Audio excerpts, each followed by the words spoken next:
Honourable members, the prayer. Lord, the God of righteousness and truth, grant to our Queen and to her government, to members of the Legislative Assembly and to all in positions of responsibility, the guidance of your Spirit. May they never lead the province wrongly through love of power, desire to please, or unworthy ideas, but laying aside all private interest and prejudice, keep in mind their responsibility to seek to improve the condition of all. Please be seated.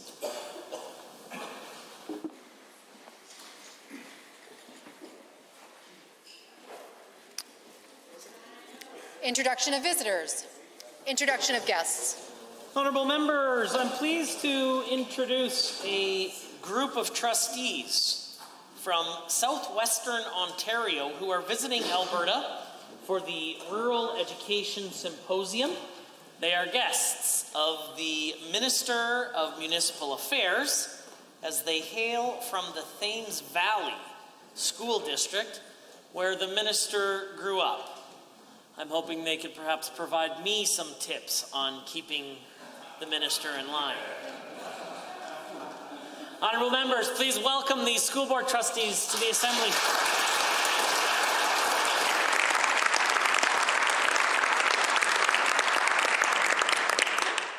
Ministerial statements. Member statements. The Honourable the Member for Brooks, Medicine Hat. Thank you, Mr. Speaker. The terrible situation in Eastern Europe has shone a light on why we need to build energy infrastructure in Canada and increase our energy exports to the rest of the world. Alberta is a rights-respecting democracy with the third largest energy reserves on the planet. We can be a major force for global stability by displacing conflict oil from Russia and other dictatorships. The world needs oil. The world needs Alberta oil. Unfortunately, we have seen activists and misguided politicians standing in the way of us building the pipelines that we need to get our energy to market. Let's be clear, Mr. Speaker, Alberta can cut off Vladimir Putin's war machine and others by building pipelines, building them fast, and building them right now. Alberta stands ready, willing, and able to supply the energy needed to displace Russia from global markets. But one thing, though, we need Ottawa and Washington to stop killing our pipelines. On that note, the NDP members across the aisle should also stop standing in the way of pipelines. Let's not forget their record. They surrendered on Energy East, they opposed Northern Gateway, and they opposed Keystone XL. And then they appointed radical anti-oil activists like Zipporah Berman to important positions overseeing our energy sector. Albertans agree that this nonsense has to stop. But just recently, we saw the NDP pass a resolution endorsing illegal protests along the Coastal GasLink pipeline in BC. This, despite the fact that all 20 elected chiefs and councils along the Coastal GasLink pipeline support the project. When the resolution passed, the NDP supported their radical members with one word: solidarity, Mr. Speaker. Solidarity with who, though? United Conservatives stand in solidarity with the elected Indigenous leaders along the Coastal GasLink pipeline and encourage Indigenous participation in the resource economy. The NDP, meanwhile, will continue to support radical activists who want to shut our pipelines down, who are now engaging in violence.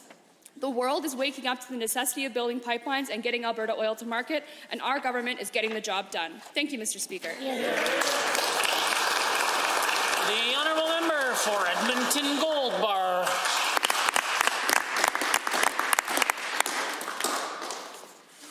Albertans own the resources and they should get more faster. That's the late Peter Lougheed in a 2006 interview expressing concerns that Albertans aren't sharing in the prosperity that comes from our vast resources.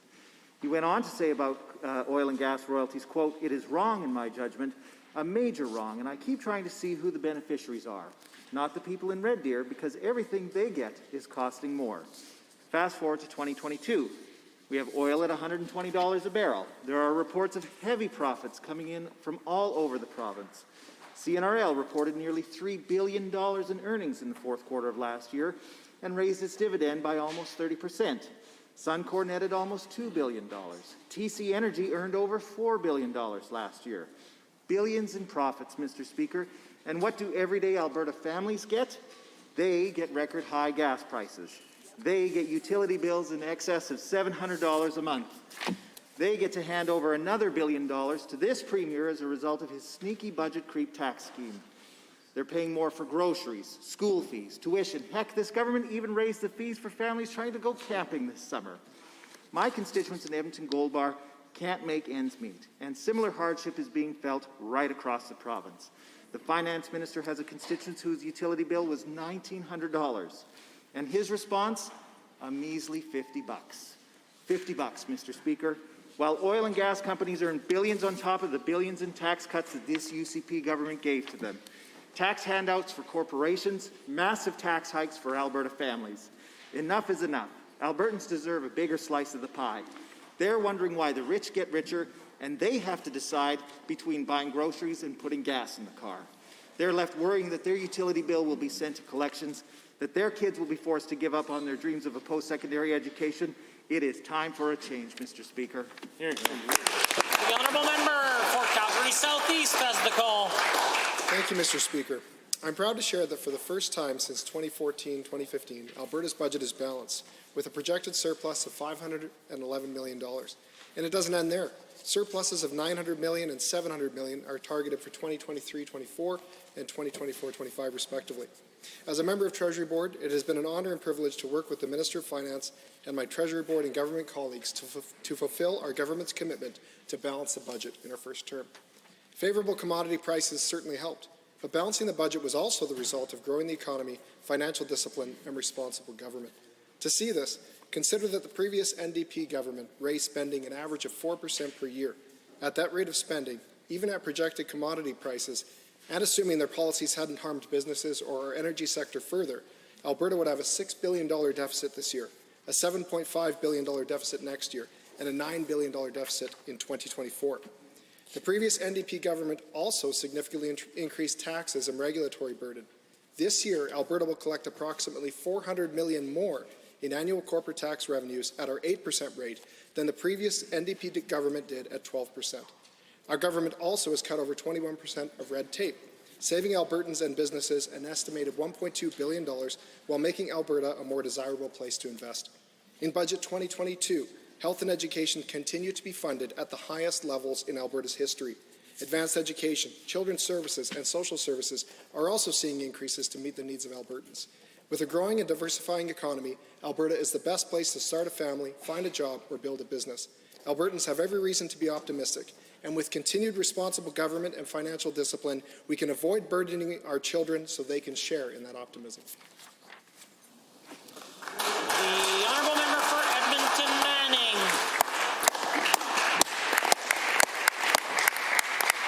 Mr. Speaker, yesterday Albertans got to see exactly how out of touch this government is from their needs and concerns. The Finance Minister, in responding to a question from his own caucus, decided to take the opportunity to boast about the Alberta affordability advantage that he claims all Albertans get to take a part in. Seriously. He said this as Albertans facing skyrocket utility bills. Some owe thousands in outstanding payments. He said this as Albertans are bracing for this government to take $1 billion in higher income taxes because of the bracket creep. He said this as Albertans are facing higher school fees, higher property taxes, higher insurance bills, higher camping fees, and the list goes on. And guess what? All of these cost hikes come as a direct result of the policy decisions of this government. Can the government be any more tone deaf? There is no affordability advantage for Albertans right now. Not for my constituents being forced to choose between putting food on the kitchen table and keeping the lights on. Not for those staring down bills for school fees that they'll never be able to afford. Not for those who are being forced to park their vehicles because gas is more than $1.60 a litre and their car insurance has shot up by more than 30%. It is insulting for this government to talk about an affordability advantage when they have done everything in their power to make life unaffordable for Albertans.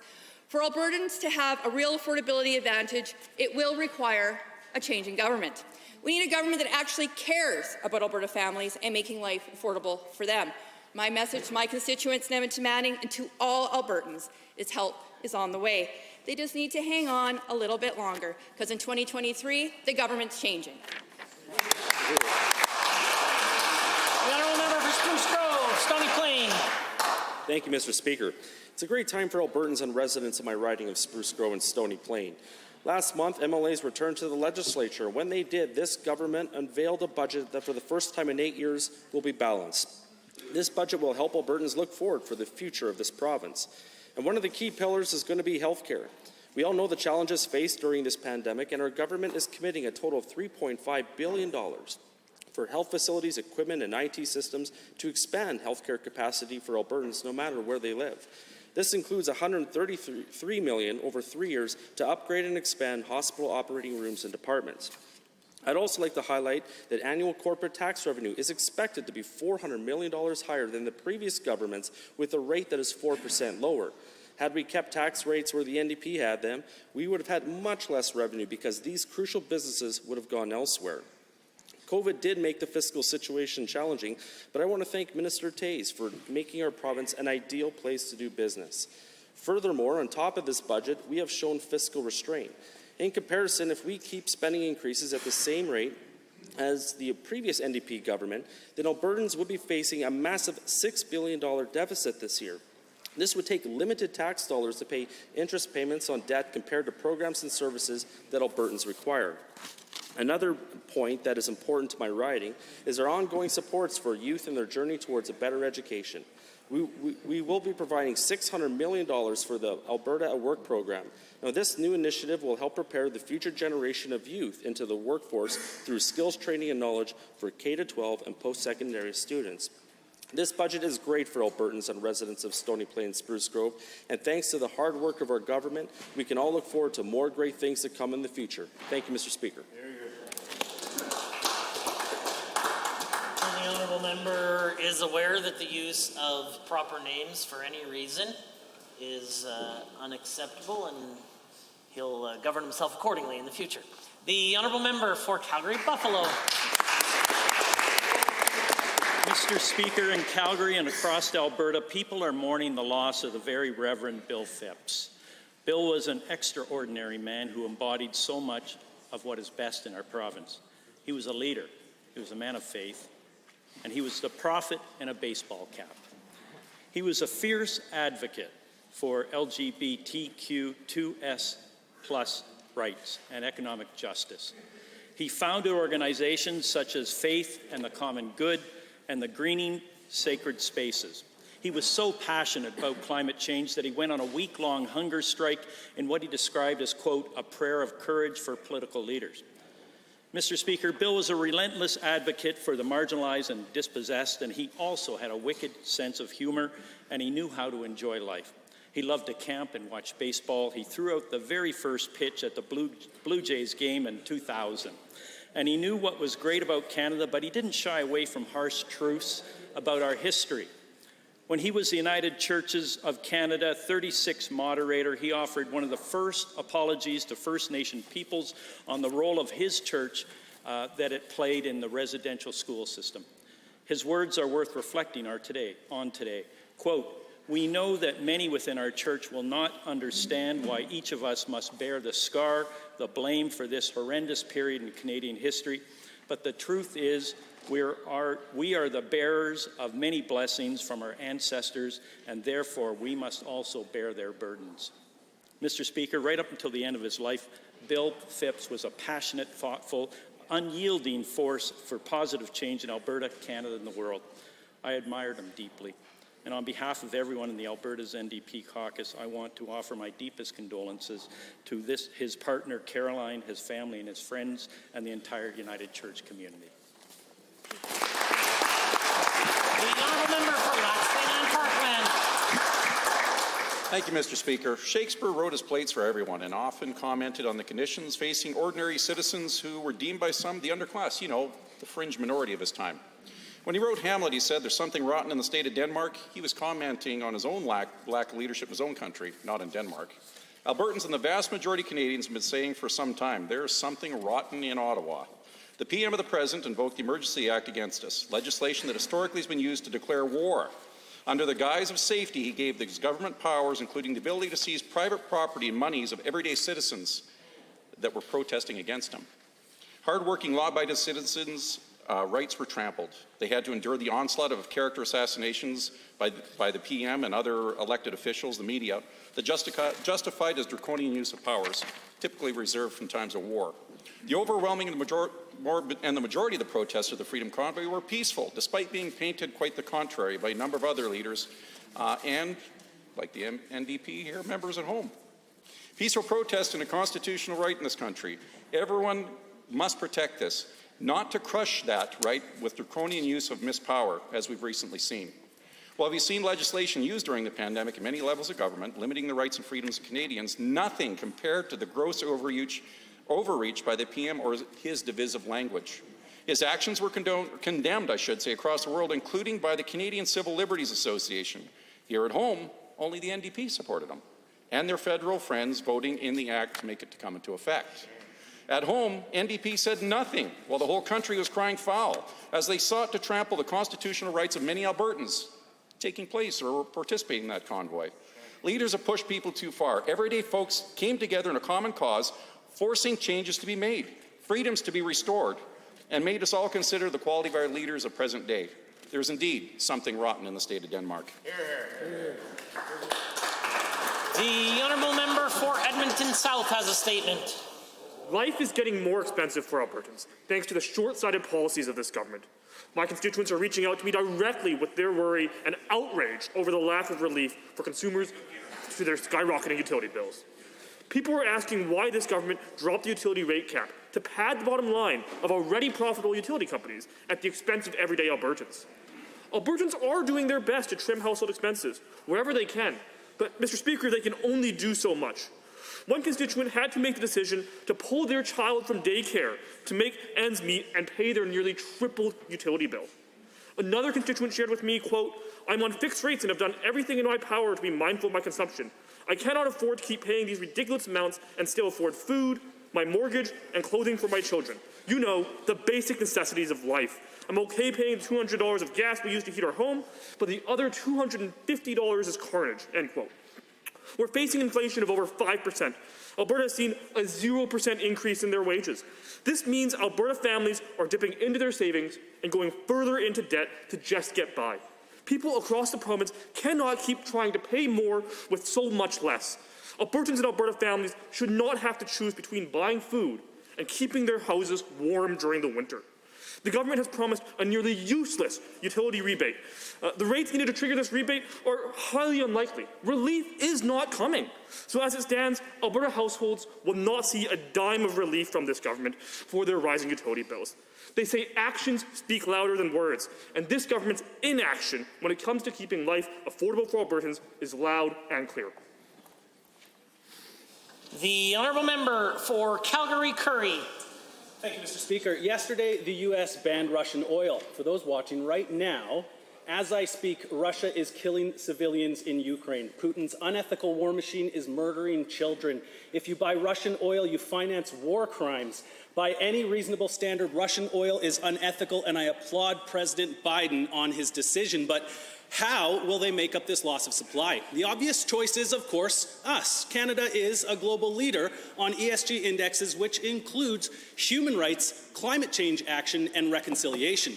But who is Biden actually talking to? I'll tell you, Venezuela, Saudi Arabia, and Iran. Really? Venezuela, in 2018, independent experts concluded that there were crimes against humanity happening, murders, extrajudicial executions, arbitrary detentions, and torture.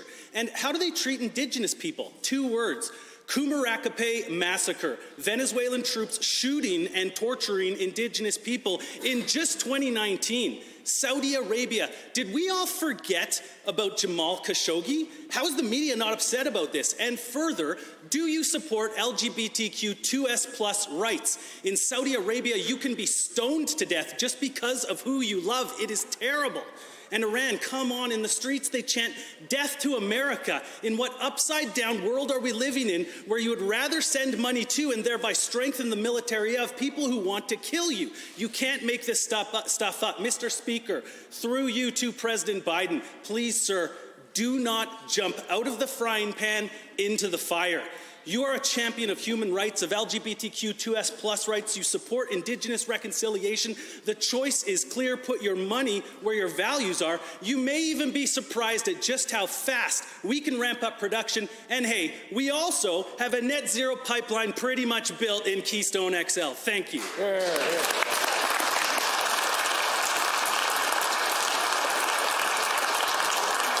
Honourable members, the time is 1:50, and it is oral question period. And the honourable member for Edmonton Northwest has question 1. Mr. Speaker, Alberta's post-secondary institutions can be the engine of our economic recovery, preparing our future leaders for the world of tomorrow. But how about today? Those future leaders now are struggling because of this UCP government's tuition hikes. I have a document from the University of Alberta showing that the minister personally signed off on tuition hikes in engineering, medicine, business, and other areas. Some as much as 104% increases, Mr. Speaker. Simple question. Does the minister believe somehow that higher education also means sky-high tuition rates? The Honourable the Minister of Education is risen. Thank you, Mr. Speaker. Post-secondary institutions are required to consult with students regarding exceptional tuition increases. My assumption is they've already done this consultation prior to coming to the Minister of Advanced Education. This is just more misinformation from the NDP without any reference to the actual facts. According to Stats Canada, the average undergraduate tuition in Alberta is $6,567, and the national average is $6,693. Alberta remains below the national average in tuition costs, and we have added millions of dollars in financial supports to ensure all Albertans have the opportunity to attend post-secondary. The honourable member for Edmonton Northwest. Mr. Speaker, this government is pushing our future leaders out of this province with these extraordinary hikes. According to StatsCan, 2020-21 was the first year since 1988 that Alberta has a net negative migration of young people aged 18 to 24. The U of A Students' Union indicated that 61% of students think that there's at least a 50-50 chance that they will leave the province, with 14% already deciding to pack their bags. Why was the minister drive out young people out of the province with these ridiculous tuition hikes, which are outrageous? Minister of Education has risen. Mr. Speaker, I believe the member opposite forgot that there was COVID, and that's probably why there wasn't migration to and from the province in post-secondary. Again, I want to reiterate the actual facts. According to Stats Canada, the average undergraduate tuition in Alberta is $6,567. That is well below the national average of $6,693. Again, misinformation, Mr. Speaker. The honourable member. Well, Mr. Speaker, for all the students out there watching this minister floundering around today, I want you to know that the NDP has your back. Let me explain how it works for you. You can stop these cuts, actually support your ambitions and desire to succeed, to build a better economy. Our proposal, Strengthening Post-Secondary for a Resilient Future, is online at albertasfuture.com. Check it out. My question to the minister is, I can send around a copy to her office afterwards. I would be happy to do so. Thank you very much. Looked a lot like a prop from here. Tough to know for certain, but that's what it looked like from here. The Honourable the Minister. Thank you, Mr. Speaker. I failed to hear the question in there, but what I did want to share with everybody, you know what will keep Alberta students in Alberta or people coming to Alberta? Jobs. Yes, jobs will keep them coming to post-secondary. 100%. They will keep them coming to Alberta. And I know it's something that in K-12 our students are looking forward to. They're looking forward to going to post-secondary. They're looking forward to going to in-person classes once again when they're able to graduate. But at the end of the day, we need jobs here for our Alberta students. Here, here. The honourable member for Lethbridge West has the call. Mr. Speaker, yesterday I asked the UCP government why they refused to give Albertans back more of their income when inflation rises, or as the Premier once called it, income tax bracket creep. The Finance Minister, in response, went on a bit of a spacewalk, refusing to acknowledge his billion-dollar pickpocketing of the family budget. Mr. Speaker, this year alone, UCP inflation creep will take $400 from families, $350 from the seniors' benefit, and more than $1,000 from Albertans living on AISH. So I'll try again. Will the Premier reverse his inflation creep and help struggling Albertans, yes or no? The Honourable the Government House Leader. Well, thank you, Mr. Speaker. This government just announced the other day a 13-cent rebate on fuel taxes, Mr. Speaker, as well as rebates on people's electricity bills, Mr. Speaker. That's a sharp contrast from that party across from you, the NDP, who brought in the job-killing carbon tax, Mr. Speaker, and continue to support Justin Trudeau's ridiculous carbon tax increases, Mr. Speaker. Will that member stand up in this House and join the government and call on the federal government to get rid of the carbon tax once and for all and stop punishing hardworking Albertans, Mr. Speaker? The honourable member for Lethbridge West. Well, for the folks at home, the UCP is recycling old talking points because they don't want to talk about how they're raising your costs, your taxes, taking money from your budget. That's my message to Albertans. Mr. Speaker, the Premier himself, as an MP in Ottawa, raged against these sneaky tax increases, and also I'll ask the same verbatim question the Premier asked the Chrétien government. When is the Premier, quote, going to stop this destructive tax on inflation, and they're going to continue to be known by Canadians as the bracket creeps? The government House Leader.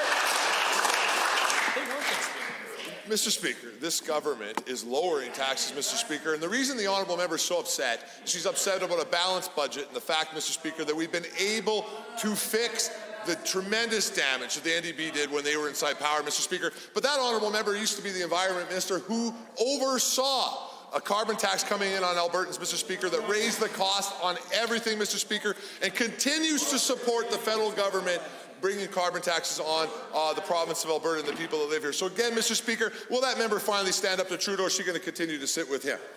The honourable member. Mr. Speaker, we hear every day from Albertans who must choose between buying groceries and a tank of gas to drive to a medical appointment. No rebate offsets the UCP's billion-dollar income tax bracket creep.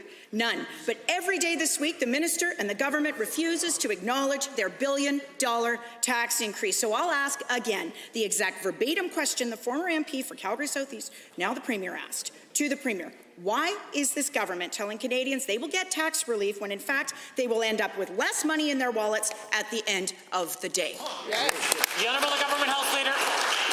Mr. Speaker, this side of the House will never be lectured by the NDP when it comes to taxes, Mr. Speaker, particularly that member who brought in a carbon tax on this province, Mr. Speaker, that they never campaigned on, that they hid from Albertans, Mr. Speaker, that raised the cost of everything inside our society, Mr. Speaker. This government got rid of that carbon tax, got rid of the NDP carbon tax, Mr. Speaker, and continues to stand up to the federal government when it comes to the carbon tax. When is the NDP going to do the right thing for Albertans, Mr. Speaker, and join this government, stand up to Justin Trudeau, and get rid of the carbon tax inside this country? The honourable member for Calgary Mountain View has the next question. Mr. Speaker, with revenues flowing into government coffers, all this government is willing to offer Albertans is a fake natural gas rebate and $50. Meanwhile, TransAlta reported that in 2021 was a, quote, record year. It earned $1.26 billion over 12 months. Shareholders and CEOs are making off with massive profits, while people in Calgary and right across the province watch in horror as their utility bills skyrocket. Is this government and utility corporations are earning billions in revenues? Don't Alberta families deserve more than $50? The Honourable the Associate Minister of Natural Gas and Electricity. Thank you, Mr. Speaker. If the NDP truly cared about the high cost of electricity, they would not have cancelled the cheapest form of electricity that our province had to offer. If they cared about the price of electricity, Mr. Speaker, they wouldn't have allowed $7.5 billion worth of transmission, much of it not needed, to be built on their term. Mr. Speaker, enough with the manufactured outrage on the part of the NDP. They should apologize to Albertans for making everything more expensive. The honourable member for Calgary Mountain View. That minister may be unwilling to talk about the pain Alberta families are facing, but it's real. Rural municipalities of Alberta reported delinquent oil and gas companies owed municipalities $253 million in unpaid taxes. The government claimed it was bringing in a legislative hammer to force the companies to pay last year, but it hasn't worked. In fact, municipalities actually owe more this year. Can the minister explain why companies netting billions of dollars in profit, but Alberta municipalities aren't seeing any of that money? even dollars they've been owed for years? The Honourable Minister of Municipal Affairs has risen. Thank you, Mr. Speaker. We brought in legislation last year to help municipalities collect taxes from oil and gas companies. And, Mr. Speaker, the oil and gas companies were happy, the municipalities were happy, everybody was happy except the NDP. Now, they're not wrong in that we need to do more and to do something else, but when they fought us on what didn't work, gosh knows how hard they're going to fight us on what we have to do that's stronger. They didn't support the municipalities the first time around. They are not on the municipalities' side. They showed that when we brought in this legislation. The Honourable Member for Calgary Mountain View. More bluster from a government that admits its own program doesn't work. One of the first actions this government took after coming into office was to hand out $4.7 billion to already profitable corporations. They claim that the massive giveaway was necessary to create jobs. It didn't create jobs. This government is still $130,000 jobs short of where it should be. Families are struggling, and this UCP government is nowhere to be found. All they have to offer are fake rebates and empty promises. To the government, why did corporations get billions and families got $50? The Honourable the Government House Leader. What a ridiculous question coming from the NDP. Again, this government will not be lectured when it comes to taxes from the NDP, who never saw a tax increase that they did not like, Mr. Speaker. Again, that side of the House has brought in carbon taxes, supported the federal government on carbon taxes, Mr. Speaker. Carbon taxes, Mr. Speaker, have raised gas prices by 40 cents to date. Mr. Speaker, 40 cents a litre. So again, will that honourable member stand up and apologize to the people of Alberta for supporting those ridiculous taxes and join this side of the House and calling on the federal government to get rid of all carbon taxes inside this country? I just want to provide a very brief caution to all members of the Assembly. This is a great time to do it because every individual who had the opportunity to ask a question or answer a question took that opportunity to really point at other members of the Assembly, and I'm just not convinced that that helps raise the level of decorum. I am more than happy for you to direct your pointing at me. I have no feelings and no heart, so please feel free to do so. The Honourable Member for Edmonton City Centre. Thank you, Mr. Speaker. At the direction of the provincial government, those are the first words of Dr. Verna Yu informing her medical colleagues that there is no longer a requirement for AHS staff to be vaccinated against COVID-19. It's a clear message that under the UCP, clinical decisions are made by desperate politicians, not healthcare professionals. Yet another reminder that Albertans can't trust the UCP with their healthcare. Why is the Premier pandering to an extremist fringe of his own caucus instead of protecting Albertans who are sick enough to be in the hospital? The Honourable the Minister of Health. Thank you, Mr. Speaker, and I'd like to state for a record, I do believe that you actually have a heart. So, Mr. Speaker, I'd like to thank all healthcare workers for actually getting vaccinated. Mr. Speaker, just under 98% of full-time and part-time healthcare workers got vaccinated working for AHS, and 99.8% of doctors, so I want to thank you. Mr. Speaker, our focus throughout the entire pandemic has been ensuring that we can protect our healthcare system to provide healthcare services for Albertans. We are balancing the risk in doing that, the risk of measures being put in place with the risk of people getting infection. This calculation has changed, Mr. Speaker, with Omicron. We've made some changes to go along with it, and I'll speak more of that in a second. The Honourable Member for Edmonton City Centre. Indeed, Mr. Speaker, this minister made the decision, not the healthcare experts. Albertans recovering from surgeries or struggling against a life-threatening disease have a right to expect that the people providing care to them have been vaccinated against a highly contagious disease that has killed almost 4,000 Albertans. Immunocompromised healthcare workers deserve protection too. But the UCP isn't listening to them.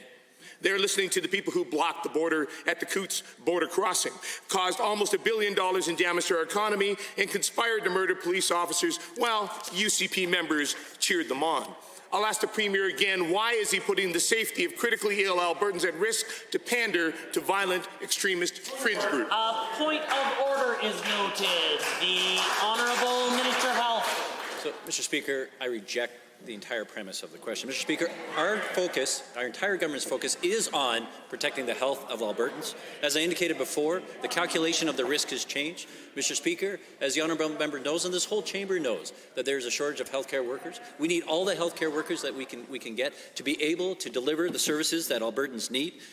The transmission, the highly transmissible nature of Omicron, Mr. Speaker, and the fact that 2 doses aren't as effective as they were against Delta has changed that calculation, as is the need for us to be able to provide services. We made this change just like Manitoba did, just like Quebec did, because we're focused on providing health care to all. The honourable member. Mr. Speaker, the critical staffing shortage is in part because this government failed to protect the healthcare system and repeatedly pushed it to the limits because they put politics ahead of public health. Albertans know full well this decision isn't about healthcare. It's about a weak and desperate premier whose political career is on life support. Every single decision this government makes is an attempt to save his job on April 9th in Red Deer, even if that means making hospitals less safe for Albertans battling cancer. Can the premier tell this House how many votes he thinks he'll get in Red Deer thanks to his irresponsible meddling in Alberta's hospitals? The Honourable Minister of Health. Mr. Speaker, our government is focused on providing health care and health care outcomes for Albertans. Mr. Speaker, we made a choice yesterday when looking at all the evidence. And Mr. Speaker, it's the same choice that was made in Quebec. Mr. Speaker, it was the same choice that was made in Manitoba. And Mr. Speaker, we are focused on expanding the capacity for health care. In our budget, we provided an additional $600 million this year, $1.8 billion over the next 3 years. Mr. Speaker, we committed $3.5 billion into infrastructure to be able to expand our health care. We are focused on providing the best health care for Albertans. And Mr. Speaker, that is what we'll do. Good answer. Honourable member for Lesser Slave Lake. Thank you, Mr. Speaker. Today is a great day for rural Alberta, with the Government of Canada matching our government's historic investment in rural broadband expansion. The combined public investment now stands at an impressive $780 million, with more money likely coming from the private sector. The NDP committed not one red cent, or should I say orange cent, to broadband expansion when they were in office, which made no sense. To the Minister of Service Alberta, why was it so important for the government to deliver where the previous government failed and bridge the digital divide for rural Albertans? The order, the Honourable Minister of Service Alberta. Mr. Speaker, thank you for that great question from my colleague. And yes, today I was so excited to be able to announce that Alberta's government has secured a matching agreement with the federal government for every single dollar of our $390 million commitment to rural broadband. Mr. Speaker, that means $780 million of public sector funding will be going to build much-needed critical broadband infrastructure in rural Alberta. The NDP, Mr. Speaker, in their 4 years in government did absolutely nothing on this. We are taking action today. That is so important. We know how important it is. This is a priority. We have released a comprehensive, incredible strategy on how to get there. And guess what, Mr. Speaker? That is a funded plan. The Honourable Minister of Lesser Slave Lake. Thank you, Mr. Speaker, and thank you to the Minister for that answer. This is very welcome news for rural Alberta. Given our government committed a historic $390 million over the next 4 years to bring high-speed internet to rural, remote, and Indigenous communities across Alberta, and given the federal government has matched this commitment, again to the Minister of Service Alberta, what kind of support do you anticipate seeing from the private sector now that government has stepped up to the plate on broadband funding? The Honourable Minister of Service Alberta. Well, Mr. Speaker, it's a great question. And you know what? We've always said that we need to work with all levels of government as well as the private sector to solve the broadband problem. And that's exactly what we're doing, Mr. Speaker. As I said, we've got $780 million between the Canadian government and the Alberta government that is going towards this important infrastructure. And guess what? It's going to be private sector companies like telcos and internet companies who will be building much of this infrastructure. And they are going to have skin in the game too, Mr. Speaker. Part of my job is to negotiate the maximum amount of dollars from them in exchange for the public sector funding. I'm confident that we will be able to push the total commitment north of $1 billion. The Honourable, the member for Lesser Slave Lake. Thank you, Mr. Speaker, and thanks to the Minister again for that answer. Given our government recently released our rural broadband strategy, a plan to close the digital divide for Albertans by 2026, and given there is a tremendous economic need to ensure all Albertans have access to reliable, high-speed internet by this time, again to the Minister of Service Alberta, how do these recent funding announcements affect the timelines for connecting all Albertans to reliable internet services? The Honourable the Minister of Service, Alberta. Well, Mr. Speaker, another great question from my colleague, and one that is so important for rural Albertans. And what I'm really pleased to say is that we have been working very closely with the federal government throughout all of our negotiations on the matching funding that we announced today, and we are very close to being able to announce the first tranche of co-investment into the first projects that will see shovels in the ground this year, Mr. Speaker. That is going to bring immediate relief to Albertans this year, Mr. Speaker. While the NDP love to talk, we're taking real action, committing real dollars, and working with all of the stakeholders, municipal leaders, federal government, and the private sector to get the job done. Do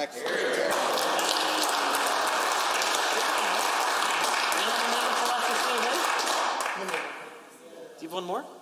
No, done. Yeah. Missed this chance. The Honourable Member for St. Albert. Today I stood with Nora Yagi, who runs a home-based floral business in my constituency of St. Albert. Nora, like too many Albertans, is being hit by sky-high utility bills and recently saw her bill climb over $140, more than the same time last year. Nora found the fake natural gas rebate and the $50 check offered by this government laughable. Will the minister explain to Albertans like Nora why they promised relief on skyrocketing utility bills in this budget, but then delivered virtually nothing? Good question. The Honourable the Associate Minister of Natural Gas and Electricity. Mr. Speaker, first of all, I would like to say that we are as equally frustrated as Albertans are with the high cost of electricity. Our electricity market is an open and free market, and it's a product of supply and demand. Unfortunately, the previous administration had a series of policies that drove the cost of electricity up. Mr. Speaker, I would encourage anyone that is struggling or at risk of having the utilities cut off, please contact the Utility Consumer Advocate, where are there supports that can help them. The member for St. Albert. Given that the finance minister promised Albertans like Nora there would be relief coming for Albertans to ease the soaring monthly costs, and given that the only acknowledgement of the raging high bills in this no-help budget was the so-called natural gas rebate, which turned out to be a fake, and given that this won't do a thing to support business owners like Nora coping with these sky-high costs, will the minister explain to Albertans when is the real rebate coming? And if he can't, I assume Albertans just aren't going to see a dime this year. Yep. The Honourable the Associate Minister of Natural Gas and Electricity. Thank you, Mr. Speaker. It's so sad when the NDP finds someone that is struggling, their first thought is to turn on the camera. Mr. Speaker, if I could just encourage the members opposite to spend less time politicizing vulnerable Albertans and encourage them to contact the Utility Consumer Advocate. Mr. Speaker, there are real supports that can help people like Dora have lower electricity bills. I would encourage them to certainly let those constituents be aware of those supports that are available to them. The Honourable Member for St. Albert. Given real people have real concerns, they want real answers, not bluster. And given that these costs and lack of supports from this government mean that small business owners, real people like Nora, are forced to pass on costs and forced to reevaluate their whole lives. This is serious. This isn't about politics. Will the finance minister apologize to Nora and her customers for their action, actually lack of action? And then more bluster today. Answer the question. They need help today. Yes. The Honourable the Associate Minister of Natural Gas and Electricity. Mr. Speaker, this is going to come as a surprise to the honourable member, but facts are bipartisan. They can repeat these statements as often as they want. They can even put them on Twitter. But, Mr. Speaker, that doesn't make it true. Everything the NDP did for 4 years was make life more expensive for Albertans. They did it to the electricity grid by raising prices. And then they brought in the biggest tax in our province's history, Mr. Speaker, making everything more expensive, the carbon tax. Mr. Speaker, the best thing that we can do to keep electricity prices low is to make sure that they never get close to the electricity grid ever again. Order. The Honourable Member for Edmonton Riverview is the only one with the call. The cost of living is having a significant impact on seniors. Utility costs are making some question if they can remain in their homes. Increases to groceries and property taxes are pushing seniors to the brink. I know the UCP claim their tax reduction on gasoline is the answer, but it means nothing for seniors who don't drive. And for those who do drive, the UCP allowed insurance to skyrocket after removing the rate cap. They care more about their corporate friends than they do about seniors. When will the minister start making life more affordable for seniors? Yeah, good question.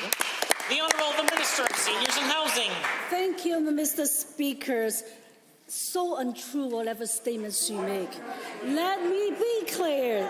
I'm pleased to share with you my minister budgets that an increase, we received a 4.2% increase over last year to bring the grand total of $701.2 million. With this funding, we will continue to keep the senior benefit whole wealth of providing safe, stable housing. Order. Trying to call the Honourable Member from Calgary-McCall to order. The Minister's making it a little bit difficult, but the Honourable Member for Calgary-McCall will come to order. The Minister.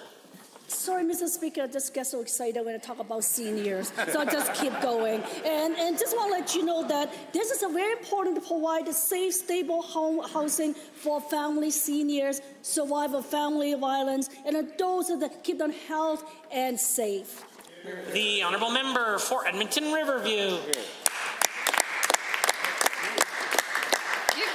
Given that seniors with low incomes used to be able to turn to the seniors benefit and special needs assistance for help, and given that the UCP de-indexed these benefits, meaning they won't keep up with skyrocketing costs, and given that we have called repeatedly for the UCP to reverse these cruel and heartless decisions, would the minister explain why she is willing to stand by and ignore Alberta seniors? The Honourable Minister of Seniors and Housing. Well, I don't know why the members say that I'm ignoring them. I just mentioned that this year we increased almost close to 4% in our budget and provide more service to our seniors. And by the way, our seniors benefits is one of the highest poverty across Canada, and we have the lowest poverty rate for the seniors. So we have been looking after seniors. We will continue to do that. It's not like the opposition party. In the 4 years, they did nothing for seniors, and this government take action and look after our seniors. The Honourable Member.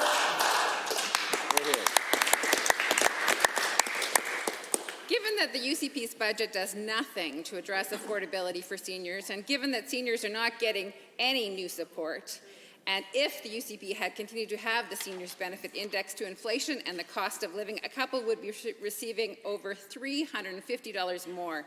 This is a significant amount of money for people struggling to meet their basic needs. And given that the minister's answers are vague and unhelpful, if the minister won't do anything to help seniors, should she continue to be the minister? Good question. The Honourable Minister of Seniors and Housing.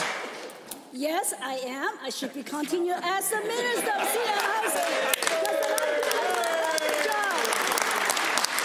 Mr. Speaker, we did oppose the indexing of senior benefits, but we want to get our fiscal house in order. We are so proud to present our budget into the black, and we have a surplus. We're just the opposition party in 4 years. It just increased the deficit year after year. They hate to hear that. Just want to let you know, we balanced our budget this year. Order. The Honourable Member for Lesser Slave Lake has another question. Thank you, Mr. Speaker. I had the pleasure of going to High Prairie Hospital a few weeks ago to commemorate the opening of the newly added dialysis facility. I have heard from many constituents these past couple years about the need for dialysis treatment to be more available. I am happy to see its completion. To the Minister of Health, what does this new dialysis facility mean for the hospital, the constituents, and the healthcare system of Lesser Slave Lake? The Honourable the Minister of Health. Thank you, Mr. Speaker, and thank you to the Honourable Member for the question. Hear, hear. Mr. Speaker, Alberta's government has invested $5.2 million to build the new dialysis unit at the High Prairie Health Centre. This 6-station unit will treat up to 12 patients daily and will be open 3 days a week. It also means that High Prairie area residents, like those from Whitefish First Nation, won't have to travel hours to either Slave Lake or Peace River to receive this life-saving treatment. Mr. Speaker, this investment directly improves the quality of life for the residents of High Prairie, the surrounding area, and all residents of Lesser Slave Lake. The Honourable Member for Lesser Slave Lake. Thank you, Mr. Speaker. Thank you, Minister. Given that there have been questions on the number of rural doctors and especially the availability of doctors in the Wabasca area and Lesser Slave Lake as a whole, people are worried that this will have an impact on the level of health care that they will receive in the area. To the same minister, are there any plans to increase the number of rural doctors available for rural Alberta, especially in the areas of Lesser Slave Lake like Wabasca? The order, the Minister of Health. Thank you, Mr. Speaker. Mr. Speaker, the focus of Alberta's government is on ensuring equitable access to health care across the entire province. This is a challenge not only in Alberta but across the country. I've spoken directly with our counterparts in AHS to ensure that recruitment efforts are prioritized for Wabasca. AHS is currently assessing a few candidates in the area right now. Wabasca will also be one of the first communities of need to receive a new medical graduate under the Rural Education Supplement and Integrated Doctor Experience, or the RESIDE program. And Albertans deserve a quality health care no matter where they are in the province, and we're focused on delivering. The honourable member for Lesser Slave Lake. Thank you to the minister. I know many in the Wabasca area that will be pleased to hear that. Given that there has been an increase of services provided in the area, many have been asking for the increase of services to keep coming. And given rural Albertans can find it difficult to access the health care treatment they need in their communities, to the same minister, what is the ministry working on to continually improve the quality of health care available for rural Albertans like those who live in Lesser Slave Lake? The Minister of Health. Thank you, Mr. Speaker. And once again, I want to thank the honourable member for the advocacy for his constituency. Mr. Speaker, ensuring the continuity of care in Alberta's healthcare system is a cornerstone commitment of our government. The speech from the throne affirmed this, as did the commitment that we made in Budget 2022. By focusing on our overall hospital capacity, lowering surgical wait times across the board, and addressing the issues facing our continuing care facilities and many other aspects of healthcare, Mr. Speaker, Alberta's government is committed to improving the quality of service to rural Albertans and to all Albertans. We are here to build capacity and serve the healthcare needs of Albertans. Edmonton, Highlands, Norwood is next. 232 pages in Budget 2022 and barely a mention of getting women back to work. Women have been hit hard during the pandemic, and the government's signature post-budget announcement for women was worth $1 million, a whopping 0.001% of the government's projected spend this year. This UCP government ignores jobs for women, and they are determined to increase utility bills, car insurance, income taxes, tuition fees, camping fees, and more. Why were women left out of this government's jobs plan? And how can this province succeed when half the population is left behind? The Honourable the Associate Minister of the Status of Women. Well, Mr. Speaker, let me tell you about how the members opposite, when they were in government, left women behind. Tens and tens of thousands of women became unemployed as they destroyed our entire Alberta economy. Tell you what we've done just in the last couple of days. $1 million in bursaries announced yesterday for women in STEM at Northwest College, Bow Valley College, and the Yellowheads Tribal College. $3 million investment supporting women who are looking for career opportunities in the transportation industry. Just yesterday, I can tell you we've taken action. The Honourable Member for Edmonton Highlands Norwood. Government's job plan ignores women. It really does, Minister. Take a few minutes, read it. And given that this government is clearly unconcerned about women, with extensive commentary in the budget about the challenges men face in the labour market, and given that the employment rate for women is 7.7% lower than it is for men in Alberta, and I'd argue that a competent government would care about ensuring all Albertans can participate in the economy, and so that every Albertan can succeed and pay their bills. Is this Associate Minister really comfortable with having fewer women employed than men? Does she care at all about doing her job? The Honourable Associate Minister of Mental Health and Addiction. Mr. Speaker, I'm really glad that the member opposite has brought up how women are being treated, because I'd like to talk to you about how the NDP treat the former CA president from Calgary Bow. It's with misogyny, it's with racism. Let me quote some of the things from the member from the Calgary constituency of Calgary Bow. I was warned about speaking out and that I would be a pariah and that I would be finished recent events with the party have demonstrated to me an unwillingness by my party staffers to act in good faith and act respectfully and act with decency. Mr. Speaker, this is how they treat their own members. God knows how they're going to treat other Albertans. Order. The honourable member for Edmonton Highlands Norwood. From women every single day who are struggling to re-enter the workforce. And this is how this government is responding. This government brags about labour force participation, even though the rate is 69.9%, far below the 76.5% rate they inherited when they took office. This government goes on at length about how tough the labour market is for men, when it is dramatically worse for women on every single metric. Minister, admit it. This government doesn't seem to care whether women will get back to work. Where is the jobs plan for women? Where is the action? The Honourable the Associate Minister of the Status of Women. Well, Mr. Speaker, you know, it's amazing to me how the members opposite seem to play with numbers. We have a 60.6% employment rate amongst women in this province. I'm going to tell you, that's pretty remarkable in this country. And I'll tell you what else. You want to know what we're doing to make sure that women can re-enter the workforce? It's called $1 billion in child care. $1 billion. When they were in power, Mr. Speaker, I can tell you what that government did. $25 a day pilot project that wasn't even accessible to most Albertans. The Honourable the member for Edmonton West Henday. Mr. Speaker, Albertans are struggling to pay their bills. Even this finance minister, who receives over $250,000 in compensation, claims he can't afford his utility bill. For Albertans who make far less, it is even more severe. The spiking price of utilities, groceries, fuel, and insurance are making renters question if they can remain in their homes. To make matters worse, home prices and rent are skyrocketing too. The Globe and Mail reported that the average price of a single-family home jumped 11% between January and February. I'm wondering, Mr. Speaker, what is the UCP doing to ensure Alberta renters can remain in their homes? The Honourable Minister of Jobs, the Economy and Innovation. Mr. Speaker, it is rich coming from the NDP when they want to talk about the economy, when they chased away thousands of jobs and billions of dollars of investment for this province, Mr. Speaker. The number one thing that we can do for people to help them pay their bills, you want to know what that is, Mr. Speaker? Make sure they have a job, Mr. Speaker. The NDP don't know anything about the economy, Mr. Speaker, or what it takes to attract investment. This government is leading the way. Alberta is going to lead the country in growth, Mr. Speaker. We're diversifying our economy, leading the way in tech, film and television, agricultural value-add manufacturing, Mr. Speaker. The list goes on and on for Albertans. The Honourable Member for Edmonton West Henday.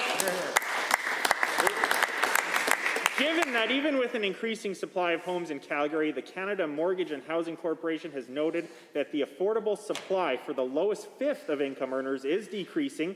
Only 9% of homes in the city are affordable for 20% of the population. And given that the Calgary Real Estate Board has said that investors from other parts of the country are planning to buy property in the city this year, rent could spike even more. So what will the UCP do in the wake of this to ensure that all renters can access homes that they can afford? The Honourable the Associate Minister of Natural Gas and Electricity. Mr. Speaker, the NDP have been accused of many things, but peddling in the truth is not one of them. Mr. Speaker, that is the caucus that made everything more expensive for everyday Albertans. They did that by bringing in the carbon tax, the largest tax in our province's history. And then they did the exact same thing by cancelling cheap coal-fired electricity, and they never bothered to tell Albertans their electricity bills were going up. They turned a blind eye as they overbuilt the electricity grid by $7 billion, again, raising people's electricity bills, Mr. Speaker. The Honourable Member for Edmonton West Henday. Well, given this UCP government has left the majority of struggling renters to fend for themselves through the pandemic, given that 2 years ago the Residential Tenancy Dispute Resolution Services processed 91% of urgent cases in 15 days, but only processed 50% of those cases in the same timeline last year, and given this is a drastic drop in ensuring that people with the most urgent needs and potentially living in dangerous situations can seek justice and resolution to rental disputes, the Minister of Service Alberta must tell Albertans why he is letting wait times get longer when renters need more support now. Yeah, good question. Honourable the Minister of Service Alberta. Mr. Speaker, we know that at this point in time, our turnaround times on RTDRS dispute resolutions is a little bit slower than normal. That's understandable given all of the challenges that Albertans have been through in the middle of COVID. But the good news, Mr. Speaker, is we're coming out of that. The good news, Mr. Speaker, is that Service Alberta's budget in Budget 2022 continues to financially support the RTDRS. We have increased the RTDRS budget compared to when the NDP were in power, and we are making sure that we will be able to get back on track to ensure that everyone who needs a dispute will have it heard in a timely manner. The honourable member for Calgary Fine. Thank you, Mr. Speaker. The Alberta government made a commitment to reduce red tape by a third because we knew unnecessary and redundant red tape was bad for business. I'm just wondering if the Minister of Red Tape Reduction can give this House an update on her success, our success, in removing red tape in this province. The order, the Honourable Minister. Thank you, Mr. Speaker. Our government has cut more than 21% of red tape, saving Albertans and Alberta businesses over $1.2 billion to date. Our efforts have been recognized by the Canadian Federation of Independent Business, who recently awarded our government with the Golden Scissors Award for Bill 49, the Labour Mobility Act, which makes it easier to recognize out-of-province certifications in regulated occupations, including optometrists, dental assistants, pharmacists, firefighters, veterinarians, social workers, accountants, engineers, and so much more. Incredible work is being done to save Albertans time and money and attract jobs and investment back to Alberta. The honourable member for Calgary Fine. Thank you, Mr. Speaker, and thank you to the Minister for her efforts. Given that our energy sector is so important to our economy and getting Albertans back to work, and given that the NDP during their time strangled our energy industry, can the Minister outline relief red tape efforts for our energy sector and her success in that area? Good question. The Honourable, the Associate Minister of Red Tape Reduction. Thank you, Mr. Speaker. Commingled well abandonments have been enabled, meaning only one approval is needed to abandon multiple produced pools at the same time, saving industry $584 million and speeding up reclamation. Switching from CCIR to TIER has saved industry 450 workdays and over $330 million. We established a competitive royalty rate for helium, helping to attract investment and create jobs. And the Alberta Utilities Commission is able to approve certain natural gas-fired power plants in as little as 12 days. The Honourable Member for Calgary Fine. Thank you, Mr. Speaker. Given that red tape is not just limited to our economic sector, and given that we're about keeping our promises in this government, and given that other sectors have had their fair share of red tape through numerous forms, applications, and other requirements, can the Minister detail any red tape reduction reforms to other sectors in Alberta that have helped make things better for our everyday Albertans? The Associate Minister. Thank you, Mr. Speaker. We have set a 28-day timeline for project owners to pay invoices to general contractors and have set a 7-day timeline for contractors to pay subcontractors after receiving payment. We're improving AISH by streamlining and simplifying the steps for accepting and processing applications, including the automatic enrollment of people into the Seniors Financial Assistance Programs upon turning age 65. We're also allowing municipalities to establish entertainment districts, which will revitalize communities and support tourism. The Honourable, the Member for Edmonton Manning. Thank you, Mr. Speaker. While this government continues to brag about their budget and make laughable claims that they're creating an affordable advantage, the reality is that they're leaving Albertans behind, like my constituents in Edmonton Manning. For months, I've been getting messages from my constituents who are struggling to cope with these skyrocketing costs. Yuri wrote to me about his utility bill that doubled to more than $600 last month. What does the Minister of Economic Development have to say to Yuri, whose life is unaffordable because of this terrible government? The Honourable, the Minister of Jobs, the Economy and Innovation.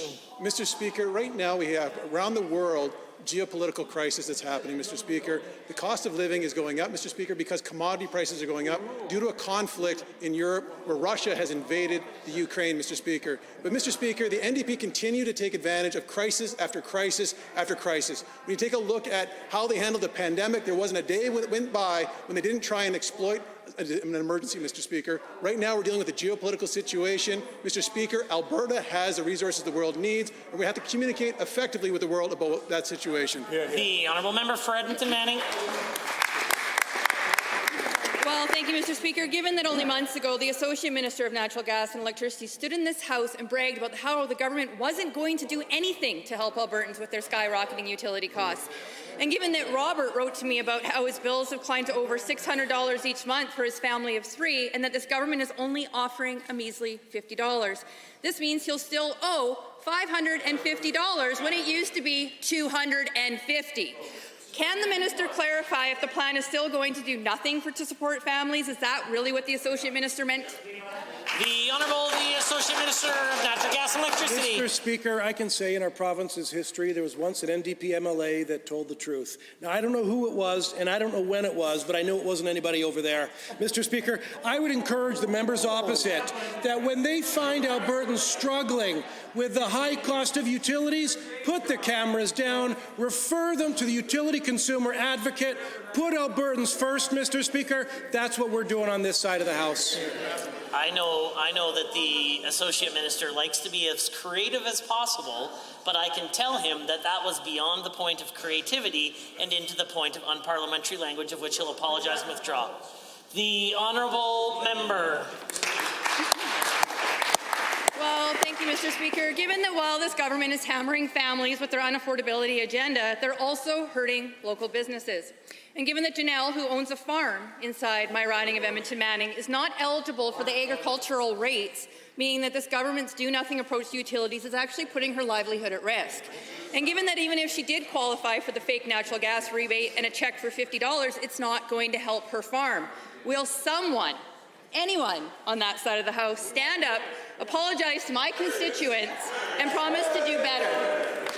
The Honourable the Minister of Agriculture and Forestry is risen. Thank you, Mr. Speaker. I'm so glad to be talking about electricity. I'm so glad to be talking about rural Alberta. I've been taking phone calls on electricity in rural Alberta every day I've been elected, and so did the person that sat here before me when they were in government. It is punitive. The carbon tax that they brought in, that their friend in Ottawa has put on us, is punitive to agriculture. It's punitive to rural Alberta. If they want to do one thing good for rural Alberta, they should join us, ask to repeal the carbon tax. It makes everything more expensive. It accelerated the coal phase out. It's wrecked our electricity system.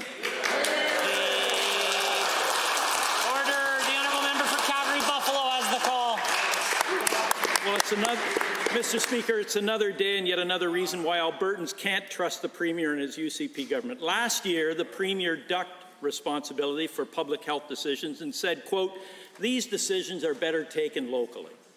In fact, he encouraged municipalities to implement their own public health measures due to the diverse needs across the province.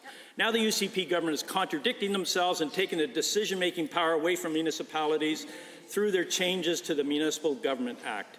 To the Minister, why the flip-flop?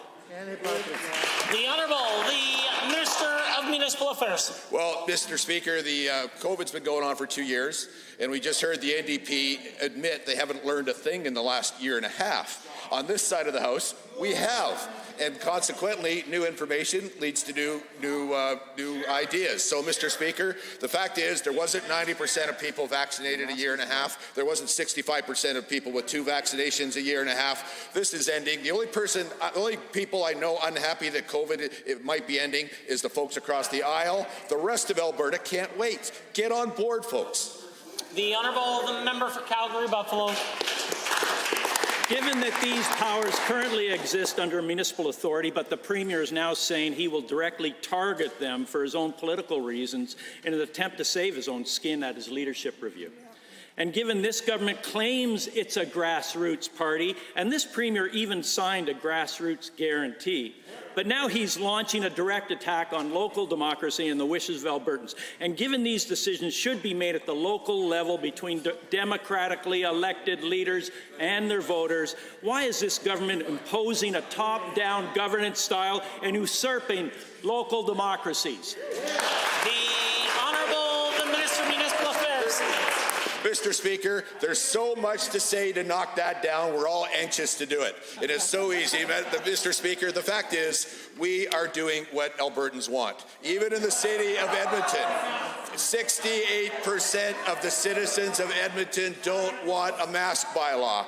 Council was told that. It's us that are on side with the people of Edmonton. We wish the NDP would get on side with them. They've elected NDP people, and they don't listen to the people of Edmonton. They should come over here because we do. The order, the Honourable honourable member for Calgary Buffalo.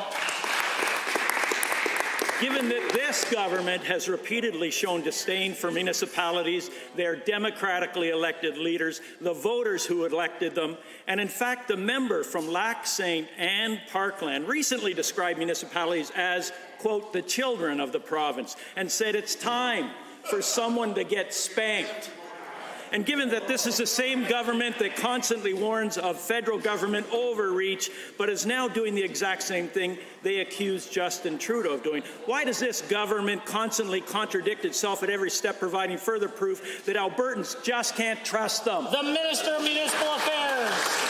Well, Mr. Speaker, this is the honourable member that in estimates couldn't come up with a municipal affairs question 5 times in a row after formerly being the finance minister. Mr. Speaker, we do listen to municipalities. And now I'm going to blow my horn here, and I might regret this, but in fact, Mr. Speaker, I was the one called talented and lovely by the municipal leaders this morning. I was the one called their BFF several times in the bear pit session. Now, Mr. Speaker, I am far from perfect, but I can assure you we listen to municipalities. The honourable member for Highwood. Thank you, Mr. Speaker. Schools are essential parts of our communities, and they are an influencing factor in attracting and retaining families and businesses. The Foothills Composite High School has recently been modernized, but unfortunately was not expanded and is facing capacity pressures. Alberta Education considers a good capacity for a school to be between 80 to 85%. Okotoks Composite High School is currently at 102%. To the Minister of Education, what is the plan for building new schools and addressing pressures for smaller rural communities? The order. The Minister of Education. Thank you to the honourable member for that question. Mr. Speaker, under Budget 2022, we are investing $2 billion over the next 3 years to maintain and enhance existing schools, continuing work on the 51 previously announced projects, and support building 15 new school projects. We understand that schools are community hubs in rural communities in particular, and that they are facing growth pressures, which is why 9 out of the 15 school projects were announced in rural Alberta, including Camrose, Raymond, Milk River, Evansburg, Acme, Bow River, Manning, Penhold, and Valley View. We continue to recognize the need for new school projects. Member for Highwood. Thank you to the Minister for that answer. Given that prior to Alberta Education approving a new school, Alberta school boards and municipalities invest substantial amounts of money to run services to a location to qualify for a new school. And given that the Minister of Infrastructure released a 20-year capital plan outlining the importance of a high-performing education system, and given that providing details within that plan could provide more predictability for planning, to the Minister of Infrastructure, can you provide details on how your capital plan will be utilized in decision-making for future projects? The Honourable, the Minister of Infrastructure. Thank you, Mr. Speaker. Just last week, we announced 15 new school projects right across the province. And there are 66 schools in planning, design, tender, or construction. And 22 of these schools will be completed in 2022. And as the member pointed out, continuing to build world-class schools is a major component of the 20-year strategic capital plan. Mr. Speaker, we are looking at creative solutions to address the issues raised about allocating lands. And I know that my honourable colleague will continue to advocate strongly for... The honourable member for Highwood. Thank you, Minister, for that answer. Given that my constituency is, much like many other, continues to grow each year, and given that an essential piece to economic recovery is improving capacity in our infrastructure, such as schools, water pipelines, and roads, and given that the Alberta government just announced the 2022-23 fiscal budget, which allocates $6.7 billion in capital spending over the next 3 years, to the Minister of Infrastructure, what assurances can you provide to communities like Highwood and constituents that investments will keep up with the community's rate of growth? The Honourable, the Minister of Infrastructure. Mr. Speaker, I am proud that Alberta Infrastructure will be spending $4.8 billion over the next 3 years to build vital public works projects. Calgary and Edmonton will receive about $1 billion each, but $1.3 billion will go to other areas. Another $1.5 billion will go to capital maintenance and renewal all across the province. The Infrastructure Accountability Act provides the framework, by which capital projects are evaluated. We're not making political decisions, but we are making sure every region gets their fair share of funding, including NDP ridings. Honourable members, that concludes the time allotted for oral question period. In 30 seconds or less, we will return to the remainder of the daily routine.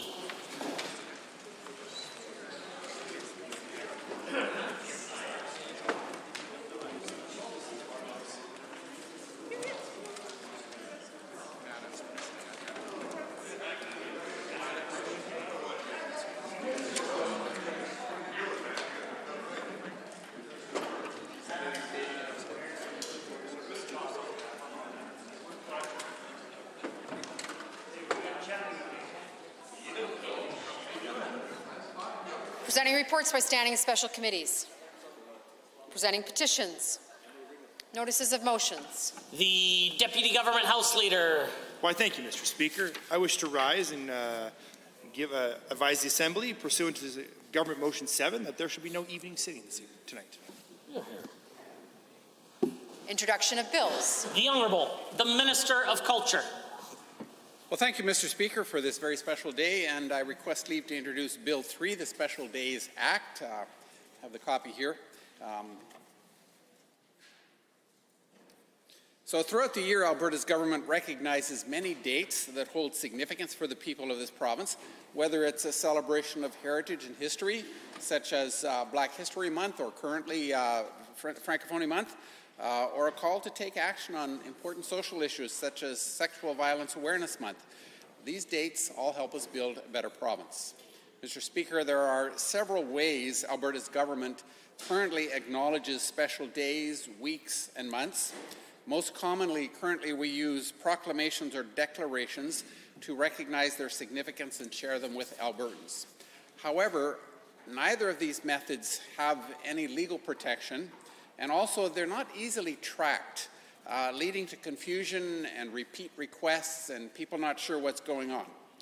If passed, Bill 3, the Special Days Act, would be a housekeeping and good order and governance bill that would introduce a simple solution and help us more effectively recognize these special days.